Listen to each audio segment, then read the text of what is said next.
भारतीय फौजियों की शहादत के बाद देश में चीन के खिलाफ बहुत गुस्सा है।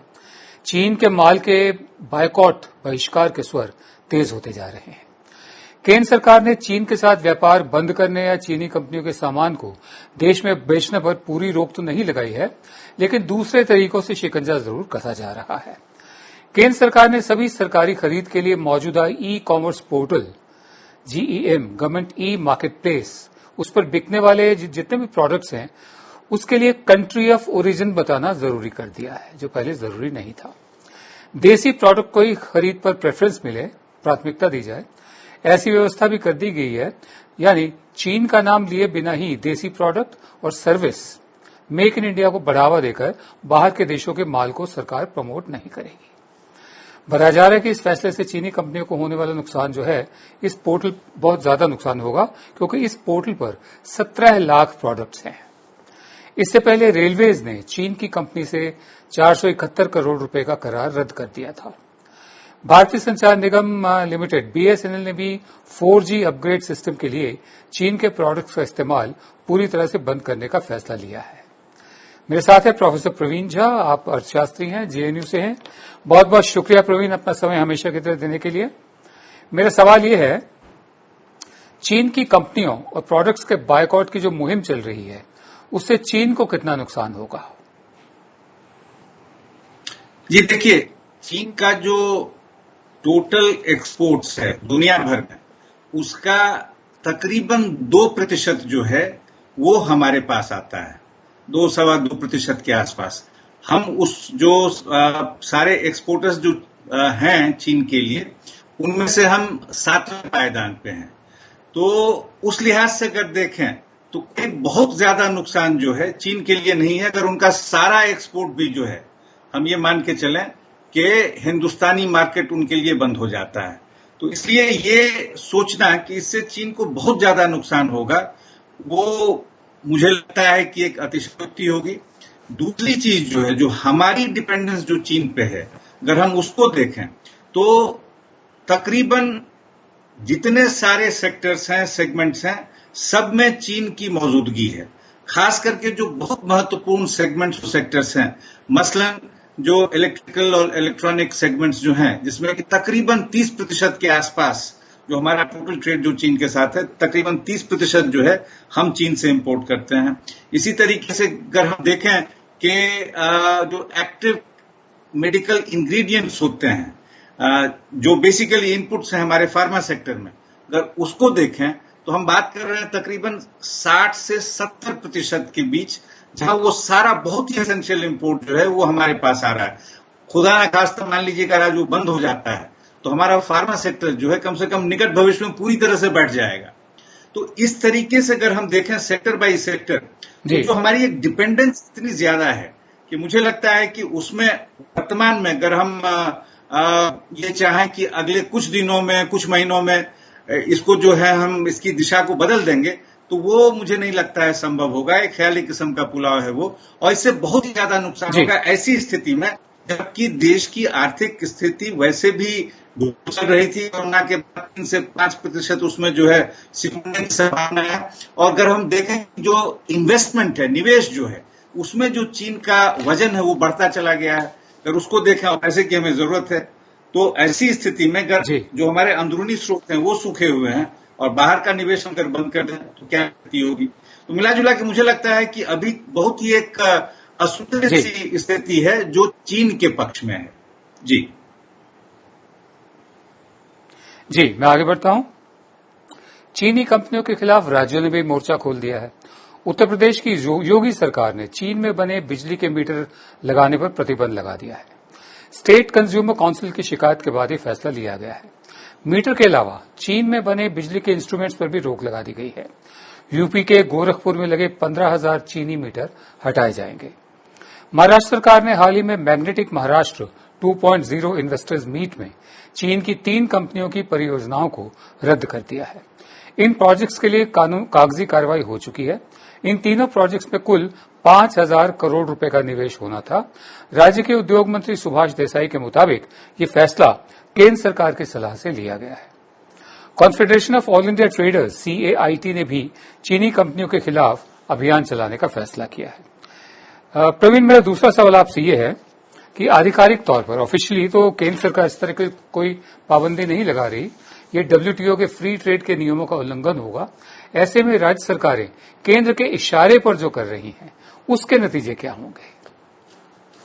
देखिए, इससे जो कॉन्फ्लिक्ट सिचुएशन है वो जैसा आपने कहा कि डब्ल्यूटीए के दायरे में जो है वहां या और भी जितने सारे उसके अलावा जो हमारे बाइलैटरल मल्टीलैटरल किस्म की ट्रीटीज हैं, उन सबका ये जो है एक उल्लंघन अगर है तो ऐसी स्थिति में फिर वो डिस्प्यूट सेटलमेंट वाली बातें उठेंगी और उसको लेके जो है फिर मामला काफी गंभीर और गड़बड़ सा हो सकता है, लंबा खिंच सकता है कि आप ये कर सकते हैं या नहीं कर सकते हैं। क्योंकि ये कहना, एक बार अगर हमने उसको साइन किया हुआ है किसी एक ट्रीटी को, उसके बाद ये कहना कि हम अपनी मर्जी से ये कर लेंगे या आपकी मर्जी से ये नहीं होने देंगे, ये बात तो कहीं चलेगी नहीं।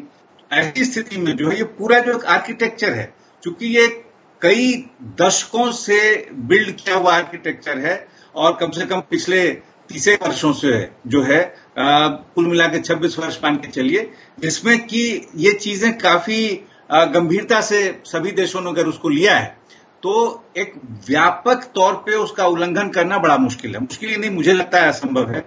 ऐसी स्थिति में बस यही हो सकता है कि एक सोशल बायकॉट अगर आप करना चाहें वो आप कर सकते हैं। वो आप सामान यहां पे अगर आ रहा है, आप कहेंगे हम नहीं खरीदेंगे, वो संभव है। लेकिन ये भी देखना है कि लोगों में जो ये रुझाव है कि चीनी जो उत्पाद है उसको खरीदने की, उसके पीछे मुख्य कारण क्या है? मुख्य कारण किसी का चीन से तो प्रेम है नहीं। मुख्य बात यह है कि वो जो बेसिक कमोडिटीज जो हैं उसको वो अपने औद्योगिक बलबूते के आधार पे इस रेट पे बेचता है जिससे कि वो जापान की तुलना में, कोरिया की तुलना में या हमारे देशी प्रोडक्ट्स की तुलना में जो है वो आधा है, 1/3 है, 1/4 है।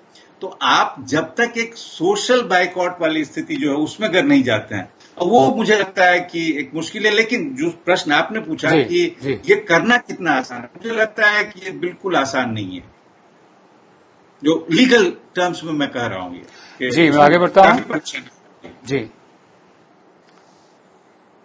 जी, चीनी सामान पर लग रही पाबंदियों के बीच chief economic adviser Krishnamurthy V Subramanian ने एक अहम बात कही है। उन्होंने कहा है कि दूसरे देशों के लिए दरवाजे बंद करने से भारत को कोई फायदा नहीं होगा। उन्होंने कहा कि भारत ने आयात पर रोक लगाने और घरेलू उत्पादन पर जोर देने की नीति 1991 तक अपनाई थी, उसके बाद ये पॉलिसी छोड़ दी गई थी। सुब्रमण्यम ने कहा कि भारत को दूसरे देशों के साथ कंपटीशन करना है, दूसरों से खुद को अलग करने से मदद नहीं मिलने वाली। हालांकि उन्होंने ये भी कहा कि जो देश भारत की सीमा पर समस्या पैदा कर रहे हैं, उनके साथ कारोबार जारी नहीं रहना चाहिए। प्रधानमंत्री नरेंद्र मोदी भारत को आत्मनिर्भर बनाने की बात कर रहे हैं, लेकिन पॉलिसी एनालिस्ट मोहन गुरुस्वामी ने मुंबई मिरर को दिए एक इंटरव्यू में कहा कि आर्थिक रूप से चीन की बराबरी करने के लिए पहले हमें 10 साल तक एक अच्छी कंड्यूसिव पॉलिसी बनानी होगी, उद्योगों के लिए इंफ्रास्ट्रक्चर तैयार करना होगा, जिसकी अभी बेहद कमी है। अमेरिका के बाद चीन भारत का सबसे बड़ा व्यापार का साझीदार है। साल 2019-2020 के दौरान भारत और चीन के बीच 5.5 लाख करोड़ रुपए का व्यापार हुआ। भारत के कुल व्यापार में चीन की हिस्सेदारी करीब 11% है। सिर्फ 2019 में ही चीन ने भारत को करीब 1.4 लाख करोड़ का इलेक्ट्रॉनिक का सामान बेचा है। मेरा आखिरी सवाल आपसे यह है प्रवीण कि जो चीफ इकोनॉमिक एडवाइजर है, उनकी सलाह को आप किस तरह से देखते हैं? क्या हमने 1991 में जो नीतियां छोड़ी थी वापस फिर उन पर लौटने से फायदा होगा कोई? देखिए, दो चीजें हैं इसमें। एक तो 1991 के पहले की जो स्थिति थी उसका एक बेहतर आकलन होना चाहिए और मुझे नहीं लगता है कि उसको हम एक हल्के तौर पे डिसमिस कर दें, उस पूरे स्ट्रैटेजी को, जो हमारी सोच थी, प्रक्रिया थी। तो मैं उसमें नहीं जाऊंगा कि 91 के पहले की जो हमारी आर्थिक नीतियां थी वो कितनी अच्छी थी, कितनी बुरी थी। लेकिन ये बात निश्चित तौर पे मुझे वाजिब लगती है जो आर्थिक सलाहकार ने कही है कि अभी अगर हम ये करेंगे कि हम अपने आप को पूरी तरह से बंद कर लेना चाहेंगे, वो बड़ा मुश्किल होगा हमारी अर्थव्यवस्था के लिए। और उसके साथ साथ आपने जो मोहन गुरुस्वामी वाली बात कही कि ये चीजें जो है उसमें समय लगता है। 1990 के आसपास तकरीबन ही पायदान पे थे अपने पर कैपिटा इनकम के लिहाज से, जो इंडस्ट्रियल इंफ्रास्ट्रक्चर था उस सब के लिहाज से। उसके बाद चीन ने इतनी तेज रफ्तार से प्रगति की इन चीजों को लेकर, उसके पीछे कारण था एक स्टेट एडमिनिस्ट्रेड पॉलिसी। तो एक तरीके से वो मिक्स्ड इकोनॉमी मॉडल जो हमारा 91 के पहले था, चीन वही कर रहा था 91 के बाद भी, लेकिन उसने उसको इतना बढ़िया अंजाम दिया कि इंडस्ट्रियल पॉलिसी के माध्यम से चीन हमसे कई गुना आगे बढ़ गया है। अगर हमारा टोटल जीडीपी जो है ग्लोबली, अगर हम उसको डॉलर के टर्म्स में मापें तो 2 ट्रिलियन के आसपास है, चीन का तकरीबन 13 ट्रिलियन के आसपास है। तो आप समझिए कि ऐसी जबरदस्त छलांग चीन ने लगाई है। उसके जो कारण है काफी उनको बेहतर ढंग से समझने की आवश्यकता है। मूल बात यह है कि जो करना चाहिए इंडस्ट्रियल पॉलिसी के दृष्टिकोण से, जो अपनी पूरी आर्थिक व्यवस्था को मजबूत करने के दृष्टिकोण से, उसके लिए ना तो अभी हमारी जो वर्तमान स्थिति है कहीं से सोच भी रही है। और ऐसा नहीं है कि 91 के पहले सब उस दृष्टिकोण से खराब था, लेकिन मूल बात यह है कि हम वापस अभी जो है अगर तुरंत जाना चाहें वो कहीं से संभव नहीं दिखाई देता। इससे नुकसान ज्यादा होगा, फायदे कम होगा वर्तमान में। जी।